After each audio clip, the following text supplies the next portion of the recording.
In this episode, we discuss some recently released student loan regulations that may be relevant to your repayment journey. Let's get started. Are your student loan payments or loan balances a major obstacle in your financial life? Then tune in and let's escape student loan debt.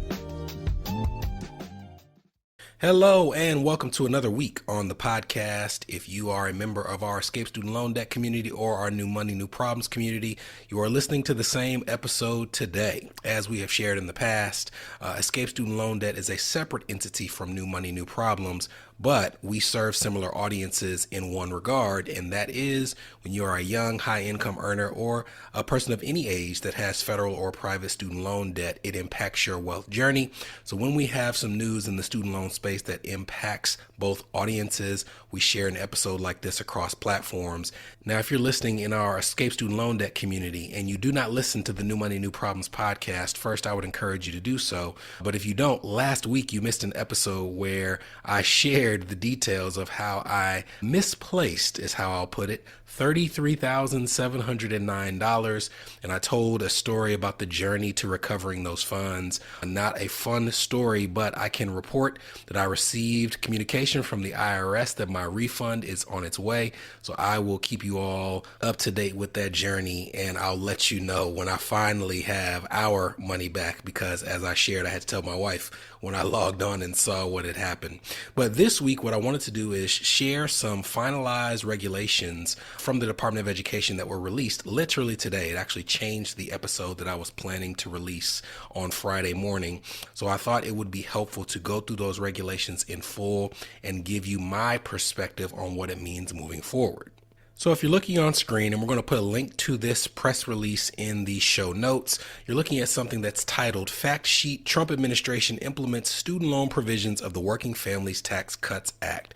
So there are things as it pertains to the repayment plans that are available, loan limits for undergraduates, graduates, Parent Plus loans, even things like loan rehabilitation. So what I'm going to do is I'm going to go literally bullet point by bullet point through some of these finalized regulations and talk about what it means. We're going to start with loan limits, and it says, and I quote, beginning on or after July 1st, 2026, graduate student loans are capped annually at $20,500 with an aggregate cap of $100,000, and professional student loans are capped annually at $50,000 with an aggregate cap of $200,000. What does that mean so far? It means that you need to know the difference between a higher education degree that you're pursuing and whether it's considered a graduate degree by the Department of Education or a professional degree, because the difference is for graduate degrees in total, you're going to be capped each year at $20,500 per year and $100,000 in total. Whereas if you have a professional degree, it would be a $50,000 annual cap with an aggregate limit of $200,000. Let's skip ahead a little and talk about what is considered graduate versus professional. There's a section that says, building on the statutory definition contained in the Act, the department arrived at the definition contained within the final rule, which achieved consensus among all stakeholders represented during negotiated rulemaking. The definition includes a list of 11 core program fields: pharmacy, dentistry, veterinary medicine, chiropractic, law, medicine, optometry, osteopathic medicine, podiatry, theology, and clinical psychology, end quote. So if you are pursuing a degree in those fields, it is considered a professional degree that qualifies for higher loan limits. What does this mean? To me, it's going to have a devastating impact, especially on private colleges that have degrees that cater to majors that would now be considered graduate degrees as compared to professional degrees.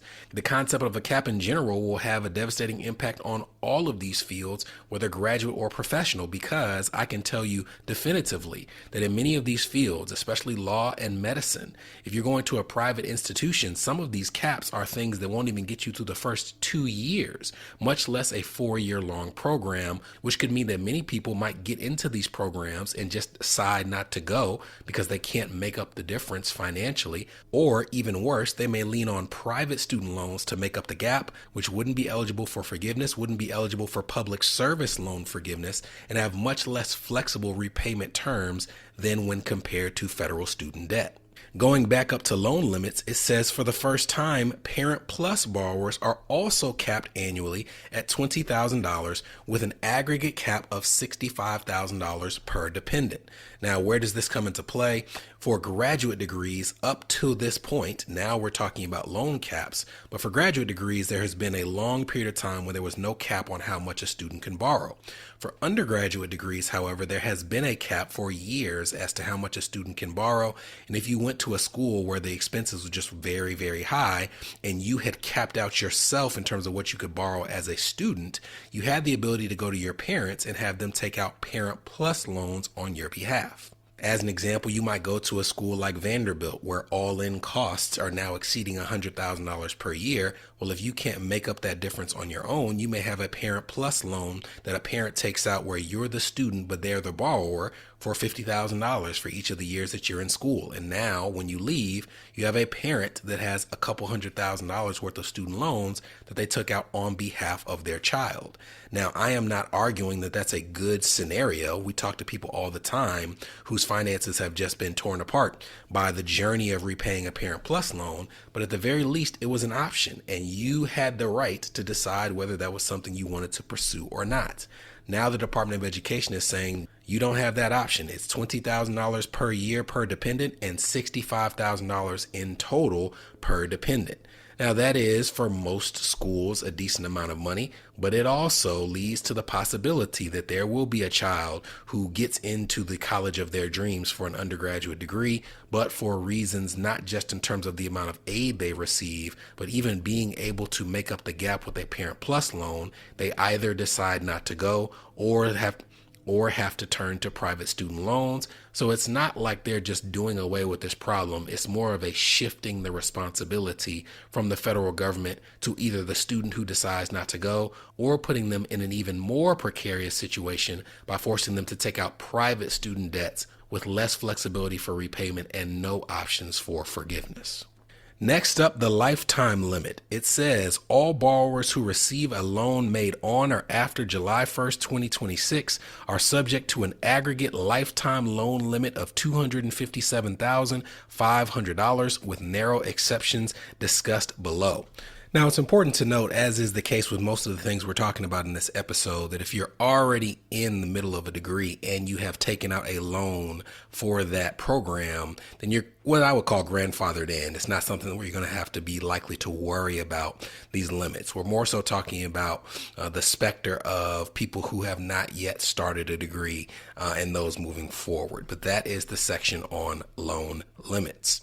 Next, we're going to go forward to streamlining repayment. We've talked about this ad nauseum on both platforms, the winnowing down of the available income-driven repayment plan programs or just repayment programs, period, to a smaller list of options. They are going to be moving towards a system where starting on July 1st, 2026, there's going to be a new repayment plan available, the Repayment Assistance Plan.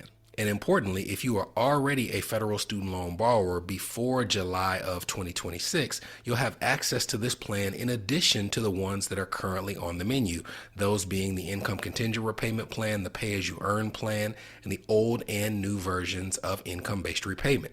Now, if you are someone who, again, is borrowing their first loan after July 1st, 2026, the Repayment Assistance Plan, in terms of options that are based on what you make, will be the only income-driven repayment plan available.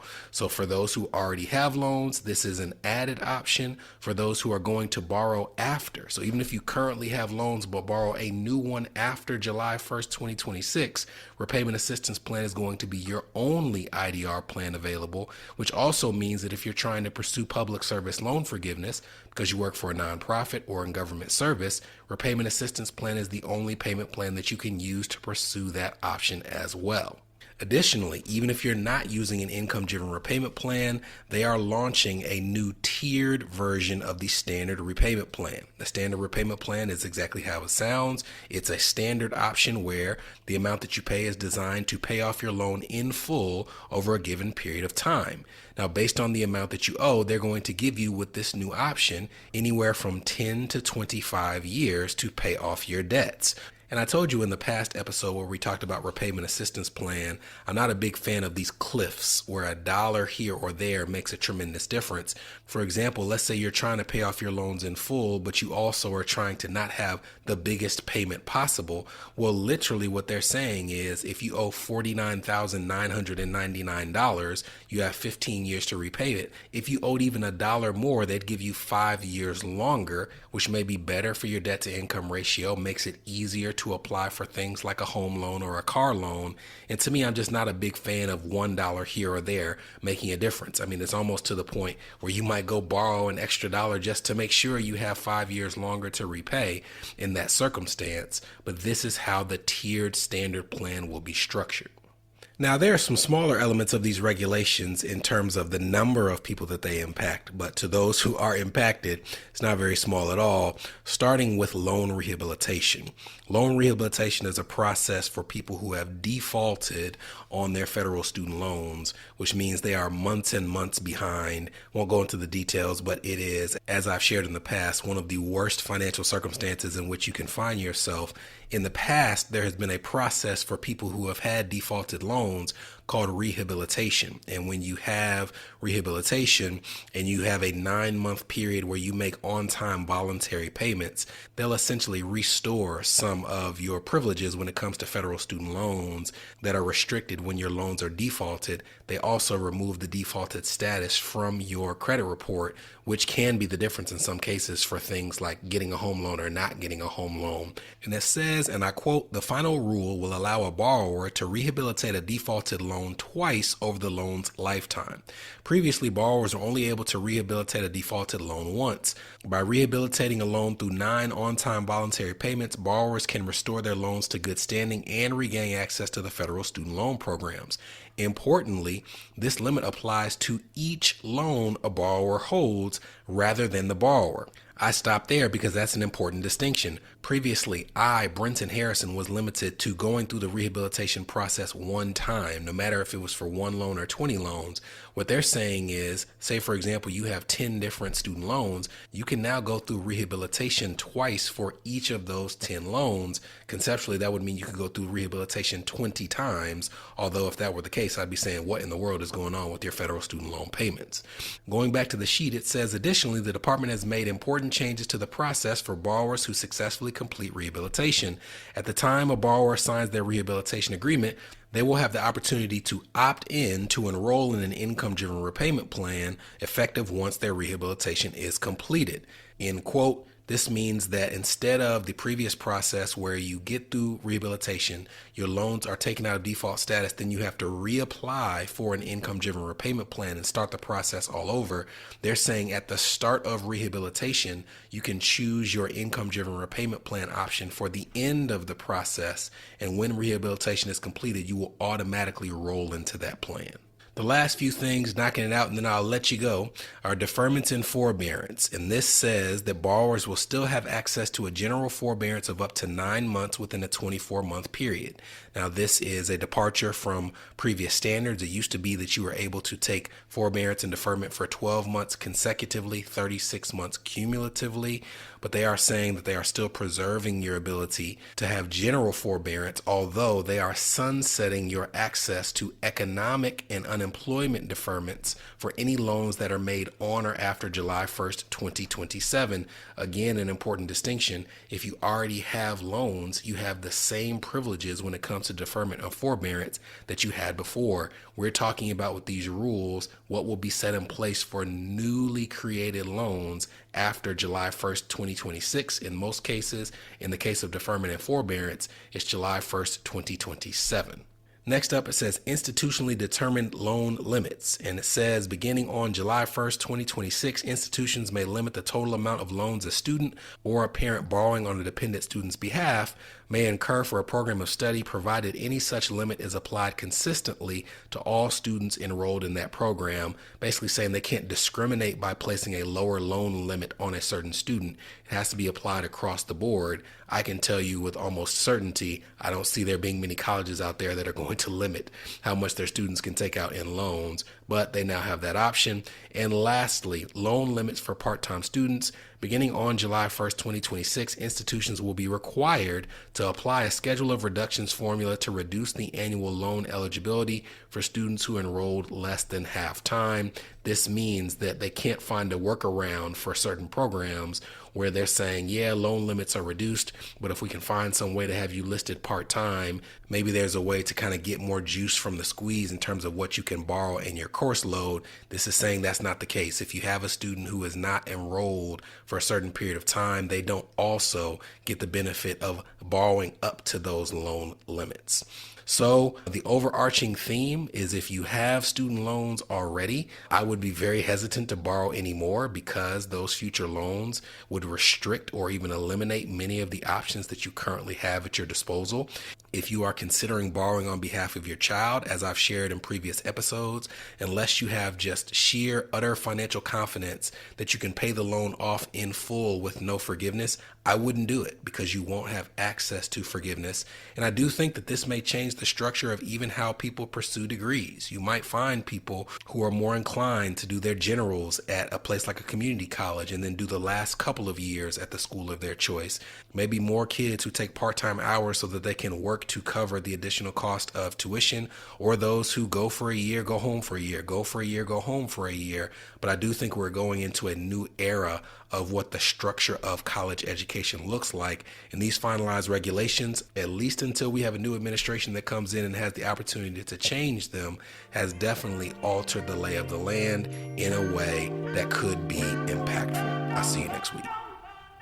From Escape Student Loan Debt, this was the Escape Student Loan Debt Podcast, a show for established professionals whose student loan payments or loan balances are impacting their marriage, their business, their credit, or their dream of achieving homeownership.